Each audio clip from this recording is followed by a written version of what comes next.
नमस्कार दोस्तों, राधे राधे, हरे कृष्णा। चीकोज रेसिपीज में एक बार फिर से आज आपका स्वागत है। तो आज है फ्राइडे। आज आपको वीडियो मिलेगी आपके सवालों के जवाब की। तो सबसे पहले तो आपको मैं ये बता दूं कि जैसे कि मैंने एक और चैनल शुरू किया हुआ है हेमा शर्मा नाम से। तो कुछ एक है वहाँ भी कमेंट्स कर देते हैं कि मैम इसका इस पर वीडियो दीजिए, जैसे कोई अभी तुलसी विवाह आने वाला है या अध्यात्म से रिलेटेड जो भी आपके सवाल होते हैं आप उस चैनल पर पूछते हैं। तो प्लीज़ आप उस चैनल पर ना पूछा करें, क्योंकि मुझे कन्फ्यूजन हो जाती है। आपका जैसे अध्यात्म से रिलेटेड कोई भी क्वेश्चन हो, कोई भी आपका सवाल हो, आप चीको रेसिपीज चैनल पर ही पूछा करें। नंबर एक तो ये बात। और दूसरी बात ये कि आप लोगों में से ही काफ़ी के कमेंट्स भी आए हैं और किसी एक दो ने मुझे व्हाट्सएप पर भी बोला है कि मैम क्या आप मुझे अपने राधा कृष्ण गिफ्ट में दे दोगे। और किसी ने ये कहा कि मैम आप अपनी जो राधा रानी है वो मुझे दे दोगे। तो देखिए, उनको मैंने जवाब भी दिया है कि जी बिल्कुल भी नहीं। आप ऐसा सोच भी कैसे सकते हो कि वो तो मेरे को अपने बच्चों से भी ज़्यादा प्यारे हैं राधा कृष्ण जो हैं, तो मैं कैसे दे सकती हूँ आप लोगों को। और आप ये बोल भी कैसे सकते हो कि गिफ्ट में दे दो। अगर मैं आपसे कहूँ कि आपका जो अपने घर में बच्चा है, आपको अपने जीवन में जो सबसे प्यारी चीज़ है, अगर मैं आपको बोलूँ मुझे गिफ्ट में दे दो, तो क्या आप दे दोगे? नहीं दोगे ना। तो जी देखिए, बिल्कुल भी ऐसी बातें मत किया करें जिससे मेरा मन दुखी हो, क्योंकि मैं बहुत हर्ट होती हूँ जब आप लोग ऐसी बातें करते हैं। क्योंकि गिफ्ट में देने वाली चीज़ होती तो मैं ज़रूर आप लोगों को गिफ्ट में दे देती। लेकिन जो मेरे घर के राधा कृष्ण है वो मेरे समझ लो हमारे पूरे परिवार की वो जान है। तो वो मेरे घर से कहीं जा ही नहीं सकते।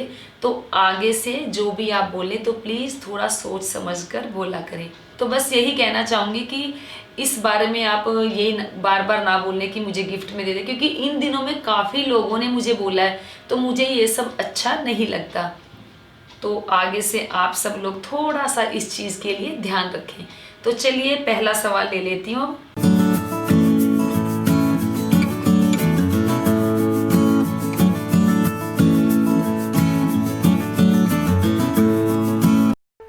सब्सक्राइब करें चीको रेसिपीज़ को और बेल आइकन को टैप करें मेरी हर वीडियो सबसे पहले देखने के लिए। तो वीडियो शुरू करने से पहले आपको बता दूं कि मैंने अपना एक नया चैनल शुरू किया है हेमा शर्मा नाम से। वहाँ पर 3-4 वीडियोस जो अपलोड हो चुकी हैं। वहाँ पर वीडियो आपको मिलेगी लाइफस्टाइल पर, मुझसे रिलेटेड जो भी वीडियो होंगी वो मिलेंगी, हेल्दी टिप्स मिलेंगे, योगा की मिलेगी और हेल्थ से रिलेटेड वीडियोस वहाँ पर आपको मिलेंगी। तो जल्दी से जाकर आप उस चैनल को सब्सक्राइब कर लें और साथ में जो बेल आइकन नज़र आए तो उसे भी ज़रूर टैप कर दें, ताकि उस चैनल पर भी जो इंटरेस्टिंग वीडियोज़ और अच्छी अच्छी वीडियोज़ आएंगी उनकी नोटिफिकेशन आप तक पहुंच जाए। और जो हेमा शर्मा चैनल का लिंक है उसका आपको डिस्क्रिप्शन बॉक्स में मिल जाएगा। पहला था कविता बिदुड़ी का। सवाल नहीं है, उन्होंने मुझसे बोला था तो सोचा क्यों ना वीडियो के जरिए बता दिया जाए कि मैम आपका फास्ट होता है तो आपको प्रसाद नहीं खाती होगी। आपने अन्नकूट के प्रसाद के लिए पूछा तो मैंने उन्हें जवाब दिया था कि मैं खाती हूँ, लेकिन उन्होंने बोला कि मिक्स में तो हल्दी भी है और कड़ी में भी, पर कड़ी को देखकर मुंह में पानी आ गया। तो जी बिल्कुल, जो प्रसाद होता है वो बहुत स्वादिष्ट बन जाता है जब भोग लगाते हैं, और भगवान के लिए जो बनता है वो वैसे ही अमृत भी हो जाता है और उसमें ऑटोमेटिकली बहुत ही अच्छा स्वाद भी आ जाता है। तो रही बात कि मैं खा लूँगी हल्दी, तो जी देखिए, जो मेरे व्रत चल रहे हैं वो मैं एक टाइम भोजन लेती हूँ, उसमें हल्दी ही खाई जाती है, तो हल्दी तो मैं खा ही सकती हूँ। फिर सवाल है नंदू गोपाल का कि मुझे पता ही नहीं था कि ठाकुर जी को गोवर्धन वाले दिन अन्नकूट का भोग लगता है, तो मैं अब कब भोग लगाऊं अन्नकूट का, प्लीज़ बता दीजिए। तो वैसे तो कुछ लोग ऐसे होते हैं कि पूर्णिमा तक लगा देते हैं। तो वैसे तो मेरी नज़र में तो यही है कि अन्नकूट का जो प्रसाद बनता है वो गोवर्धन वाले दिन ही बनता है और दिवाली से अगले दिन ही बनता है। लेकिन आपको तो अपने ठाकुर जी को भोग लगाना है, तो आप पूर्णिमा तक कभी भी अन्नकूट का प्रसाद बनाकर भोग लगा सकते हो। फिर सवाल है कृष्णा का कि मैम प्लीज़ बताएं कि तुलसी माता जी को मंदिर में देना है तो शालिग्राम जी के साथ देना है या अकेले तुलसी जी को देना है। तो देखिए, अगर आपने अपने घर के शालिग्राम जी के साथ तुलसी जी का विवाह किया है तो आपको तुलसी जी को घर पर ही रखना है। और जब तुलसी विवाह किया जाता है तो जो मंदिर के शालिग्राम जी हैं पंडित जी अपने साथ लेकर आते हैं, तो आपको जो तुलसी मैया को मंदिर में दे देना है। अगर आप घर में ही अपने घर के शालिग्राम जी के साथ विवाह कर रहे हैं तो आपको तुलसी जी को मंदिर में नहीं देना। फिर सवाल है क्यूटनेस क्वीन का कि मेरा क्वेश्चन है आपसे कि दिवाली पर जो कलश में सामान डाला था उसका क्या करना है, जल तो हमने सूरज को दे दिया, प्लीज़ रिप्लाई। तो जी देखिए, जब भी कोई भी कलश स्थापना की जाती है उसके अंदर जो जल होता है वो पौधों में दिया जाता है, सूर्य भगवान को वो जल नहीं देना चाहिए। तो ठीक है, आपने अब तो दे दिया, लेकिन आगे से ध्यान रखें। और उसके अंदर जो सामान होता है, जैसे सुपारी हो गई है, लौंग, इलायची या जो भी सामान आपने डाला है, सिर्फ पैसों को छोड़कर, पैसे आप अपने पास रखें और बाकी का सामान आप किसी घर की जो गमला है उसकी मिट्टी में दबा दें, या घर के आसपास पार्क में कोई कच्ची जगह है तो वहाँ दबा दें। फिर सवाल है अरविंद किशोर का कि वुलन ड्रेसेस क्या रोज़ वॉश करें। तो जी देखिए, हम अपने जो वुलन कपड़े हैं, जब हम अपने वुलन कपड़े रोज़ वॉश नहीं करते तो जो ठाकुर जी के भी वुलन कपड़े होते हैं वो रोज़ रोज़ नहीं धोए जाते हैं, 2-4 बार पहना दें, उसके बाद आप उन्हें इजी वॉश में या जो जेंटिल आता है या इजी आता है उसके अंदर आप धो दें। फिर सवाल है धनंजय का, उन्होंने पूछा कि जी बूरा क्या होता है। तो बूरा होती है, चीनी से ही बनाई जाती है बूरा। तो आप किसी भी स्टोर पर जाएंगे, राशन स्टोर पर जाएंगे, अगर आप उनसे बोलेंगे कि बूरा दे दो तो वो आपको बूरा दे देंगे। वो चीनी से ही बनाई जाती है, लेकिन वो हल्की दानेदार होती है। वैसे बूरा घर में भी बनाई जा सकती है, तो राशन स्टोर पर जाकर बोलें कि हमें बूरा दे दें तो वो आपको दे देंगे। फिर सवाल है बेबी कौशल का कि मैम कार्तिक के महीने में साल का 365 दिया कौन सी तिथि में जलाना चाहिए। तो आप एकादशी से लेकर पूर्णिमा तक रोजाना भी 365 बाती का दिया लगा सकते हैं। तुलसी जी के आगे भी 365 का लगाएं, और जो घर के मंदिर में भी 365 बाती का लगा सकते हैं, या घर के आसपास कोई मंदिर है वहाँ भी 365 बाती का दिया लगा सकते हैं। अगर आपने एकादशी से लेकर पूर्णमासी तक लगातार नहीं भी जलाना तो सिर्फ पूर्णमासी के दिन यानी कि कार्तिक पूर्णिमा के दिन आपको 365 बाती का दिया जलाना है, और वो आपको किसी मिट्टी के दिए में ना जलाकर, जो पूर्णिमा के दिन जलेगा, मिट्टी के दिए में ना जलाकर आपको वो जैसे वो आधा नारियल होता है जिसे पाली बोला जाता है, उसके अंदर 365 बाती और घी डालकर फिर जलाना है। फिर सवाल है अतुल का कि आप प्लीज़ मुझे बताएं कि देवउठनी एकादशी के दिन लड्डू गोपाल जी को पहली बार हम मंदिर में बिठा सकते हैं या नहीं। तो जी बिल्कुल, लड्डू गोपाल जी को मंदिर में ही बिठाया जाता है। तो आप, मुझे ये नहीं पता, हाँ तो आपने ही बोला कि घर के मंदिर में, तो जी बिल्कुल घर के मंदिर में आप गोपाल जी को बिठा सकते हैं। फिर सवाल है गुड्डी प्रजापति का कि नवंबर 2020 के महीने कौन से दिन शुभ है ठाकुर जी की प्राण प्रतिष्ठा करने के लिए। और हमने सर्च कराई तो पता लगा कि 21 to 26 तक के पंचक हैं। तो बता दें कि हम अपने ठाकुर जी की प्राण प्रतिष्ठा कैसे करें, क्योंकि हम आज ही अपने ठाकुर जी को लाए हैं। तो जी आप अपने ठाकुर जी की प्राण प्रतिष्ठा कार्तिक पूर्णिमा के दिन कर सकते हैं, और जैसे अभी 26 तारीख तक पंचक है तो आप 27 को कर सकते हैं, 28 को कर सकते हैं, 29 को कर सकते हैं, 30 को भी कर सकते हैं। तो इन 26 के बाद जो 4 दिन आते हैं उन 4 दिनों में आप कभी भी कर सकते हो। फिर सवाल है अनीता दुबे का कि क्या हम देव प्रबोधनी एकादशी से व्रत शुरू कर सकते हैं, शालिग्राम शिला की प्राण प्रतिष्ठा कैसे करें। तो जी बिल्कुल, आप इस एकादशी यानी कि देवउठनी एकादशी से व्रत शुरू कर सकते हैं, और जो शालिग्राम जी की प्राण प्रतिष्ठा है उनको आप पंचामृत से स्नान करवा के ओम नमः भगवते वासुदेवाय मंत्रों का जाप करें, या 1 माला करें, 3, वो जितनी आपकी इच्छा है, 1 करें, 3, 5, 7, 9, 11, 21, 31। तो ये माला का जाप करके उनकी धूप दीप नैवेद्य से पूजा करके उन्हें मंदिर में विराजमान कर दे, तो समझो कि आपके जो शालिग्राम जी है उनकी प्राण प्रतिष्ठा हो गई। फिर सवाल है हेमा वर्मा का कि मैम जो कल पूजा में नारियल यूज़ किया था उसका क्या करें, चौकी पे रखा था जो, प्लीज़ रिप्लाई मी फास्ट। तो जी देखिए, आप सवाल का जवाब मैं इसलिए दे रही थी क्योंकि मुझे लगा कि फ्राइडे को ही आपके सवालों का जवाब दे दिया जाए।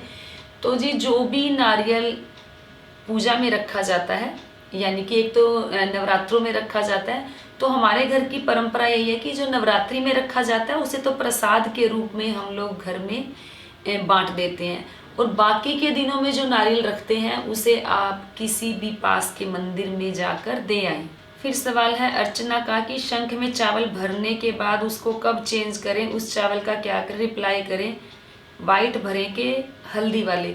तो जी शंख में हमेशा, ये तो जैसे आपने दिवाली के आसपास क्वेश्चन पूछा था, तो लेकिन ये जो आपका सवाल है ये सभी के लिए ही उनका जो मैं आंसर है दे रही हूँ कि दक्षिणावर्ती शंख जब घर में रखा जाता है, खाली नहीं रखा जाता, उसके अंदर या तो जल भरकर रखें। अगर आप रोजाना जल भरकर रखते हैं तो जैसे आज आपने जल भरकर रखा, अगले दिन पूजा करने से पहले उस जल को पूरे घर में छिड़क दें या थोड़ा थोड़ा प्रसाद के रूप में घर में सब पी लें।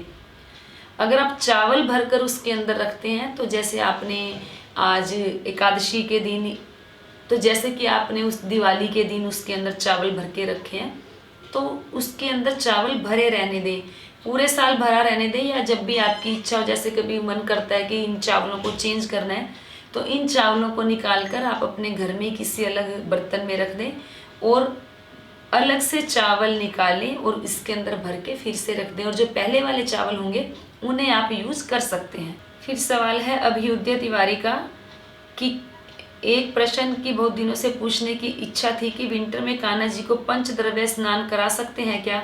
मैं उन्हें गर्म पानी से स्नान कराती हूँ।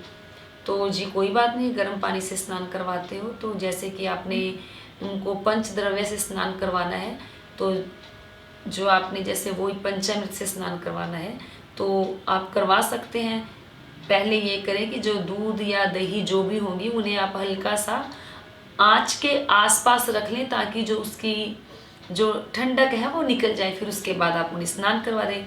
लेकिन ध्यान रहे कि आपको उसे आँच पे गर्म नहीं करना है। फिर सवाल है हिमांशु शर्मा का कि हम घर में खाटू श्याम जी रख सकते हैं?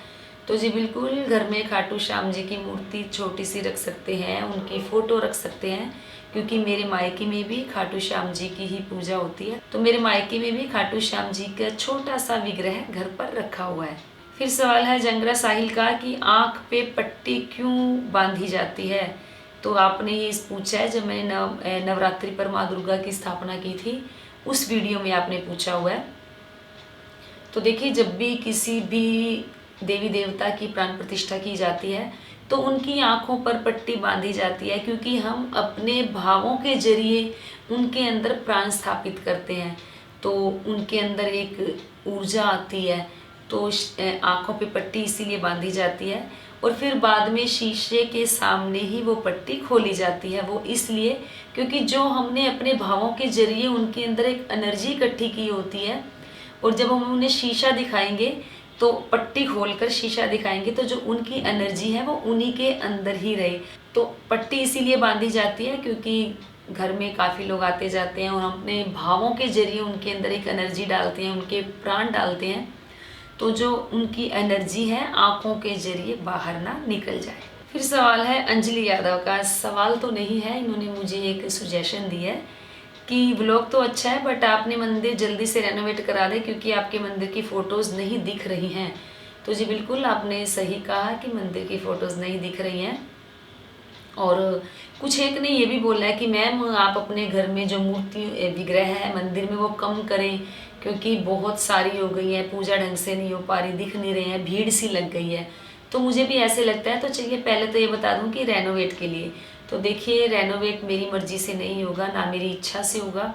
जब ठाकुर जी चाहेंगे, जब उनकी इच्छा होगी तब मंदिर रेनोवेट होगा, क्योंकि अभी तो दिल्ली में वैसे ही कोरोना बहुत फैला हुआ है, तो घर में ये काम हम करवा ही नहीं सकते हैं। रही बात कि मंदिर में भीड़ बहुत है, जो विग्रह हैं वो कम करें या और ना लेकर आएँ। तो देखिए, मैं आप सबको पहले ही बोल चुकी हूँ कि प्लीज़ मेरे को कोई भी विग्रह ना भेजें, फिर भी आप लोग भेज देते हैं। और मैं पहले भी मैंने बोला ही है कि मैं उतनी ही विग्रह रखना पसंद करती हूँ जिनकी मैं अच्छे दिल से और अपने मन से, अपने अच्छे भावों से उनकी सेवा कर सकूँ। तो रही बात मंदिर में इतनी भीड़ लगी है, तो हो सकता है इनको भीड़ लगाने का शौक हो।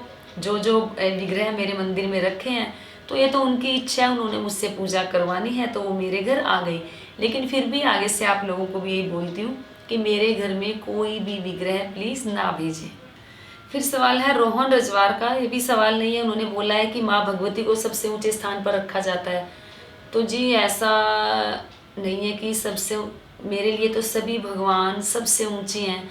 तो अगर मान लो कि मैंने माँ भगवती को ऊपर विराजमान कर दिया तो कोई मुझे ये बोल देगा कि राधा कृष्ण को ऊपर विराजमान करना चाहिए, या कोई मुझे बोल देगा कि जो भगवान महाप्रभु हैं जगन्नाथ जी हैं उन्हें ऊपर विराजमान करना चाहिए। जब मंदिर में मैंने उन्हें विराजमान कर ही दिया है तो समझो कि उनका स्थान वैसे ही ऊंचा हो जाता है, क्योंकि पूजा स्थान से नहीं होती है कि उनको सबसे ऊंचा विराजमान किया जाए या नीचा। पूजा होती है सच्चे और पवित्र मन से, हमारी श्रद्धा से और हमारे अच्छे भावों से। फिर सवाल है मीनू शर्मा का कि कार्तिक मास का दीप दान क्या बैकुंठ चतुर्दशी को करते हैं या कार्तिक पूर्णिमा को देव दिवाली किस दिन होती है? तो जी देव दिवाली बैकुंठ चतुर्दशी को भी होती है, देव दिवाली कार्तिक पूर्णिमा को भी मनाई जाती है। तो बैकुंठ चतुर्दशी को भी आप दीपदान कर सकते हैं और कार्तिक पूर्णिमा के दिन तो दीपदान किया ही जाता है। और वैसे तो पूरे कार्तिक के महीने ही दीपदान किया जाता है, आप कभी भी कर सकते हैं, लेकिन बैकुंठ चतुर्दशी पर जरूर करें क्योंकि उस दिन भी देव दिवाली होती है। और कार्तिक पूर्णिमा पर भी जरूर दीपदान करें क्योंकि एक तो पूरे महीने का समापन होता है और दूसरा देव दिवाली कार्तिक पूर्णिमा पर भी होती है। फिर सवाल है आपका, थोड़ा आपने अपनी लैंग्वेज में नाम लिखा है, मुझे समझ नहीं आ रहा, कि राधा कृष्णा है 2 बार सेवा देता हूँ, उन्हें कुछ होगा क्या इससे? तो जी अच्छी बात है, होना तो क्या है, अच्छा ही होगा। और 2 बार सेवा करें 4 बार सेवा दें वो तो आपकी इच्छा है। आपकी भी क्या इच्छा है, उन्होंने जितनी बार आपसे सेवा लेनी है वो तो लेंगे ही।